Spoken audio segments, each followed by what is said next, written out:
The DCEU has consistently been disappointing. Almost every film has been critically panned and seen as a far inferior version to what Marvel has been able to achieve with their cinematic universe. What disappoints me most is how incompetent Warner Bros. Seems to be with these films.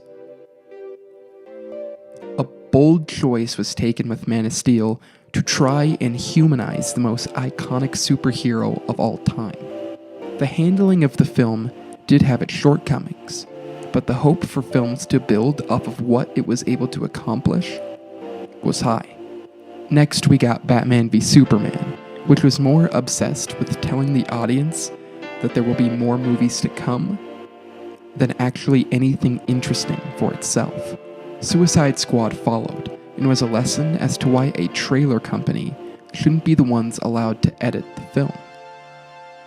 Wonder Woman has been the only bright spot, and even with its success, DC still hasn't learned. So to follow up Wonder Woman, we got the unbelievably forgettable Justice League. Going into Aquaman, my expectations were about as low as possible. James Wan is a talented director. However, in his first attempt at a blockbuster superhero film, and with a studio this incompetent, I wasn't going to get my expectations too high. To my surprise, reviews for the film were mainly positive. So I bought my ticket for Aquaman with a small glimmer of hope. But what I ended up getting was just more of the same from the DCEU.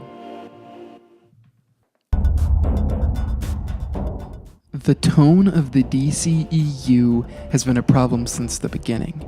Earlier films took on a dark tone as a replacement for good drama, and then blamed that tone for being the reason those early movies weren't very good. Aquaman suffers because it does not know what kind of tone to take on.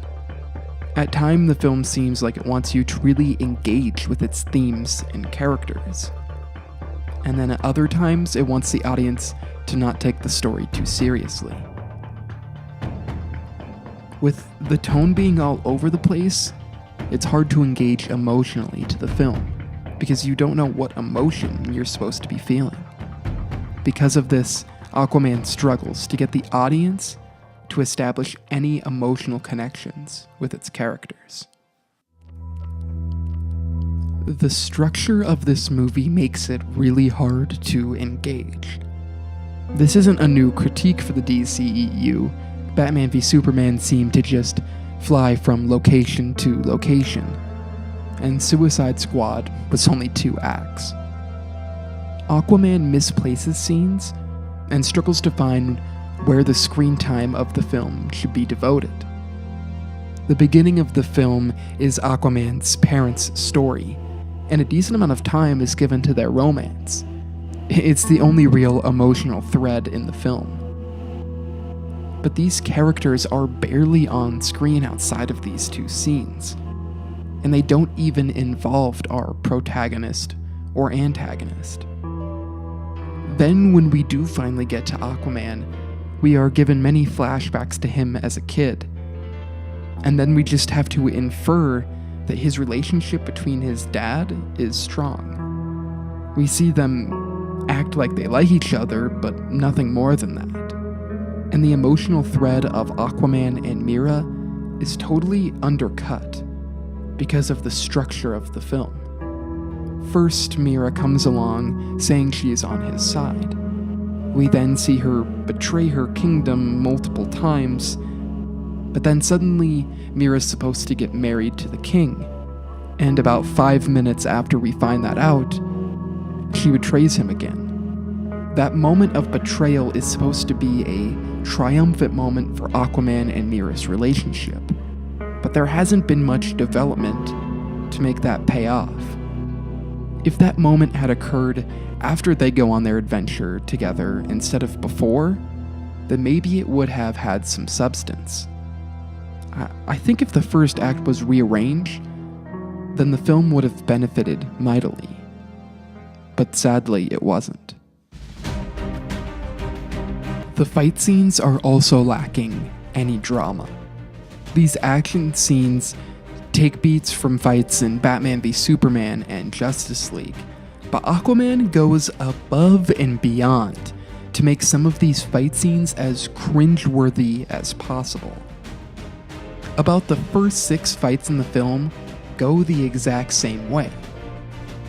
Our heroes are standing talking to each other, and an explosion catches them off guard. Our heroes are then surrounded by faceless men from the enemy's army. Then our heroes beat them pretty easily. At some point in the film, it was hard not to cringe when this occurred, because it just happened so often. The constant surprise attacks actually took away the drama from the action instead of enhancing it. When we got our big final battle, we were still given a huge CGI monster and just so many nameless people fighting. There really seems to be no consequences in the fights in Aquaman, which made the action devoid of conflict. But it also doesn't help when you have made no real emotional connection to any of the characters. Aquaman followed the classic blueprint for the DCEU to make a movie that doesn't understand how to create interesting drama and try and replace that with good visuals and charismatic actors. The DCEU is still a mess, and so was Aquaman. One day, I hope that we will get great movies from the DCEU. But until that day comes, I still have to say that the DCEU sucks.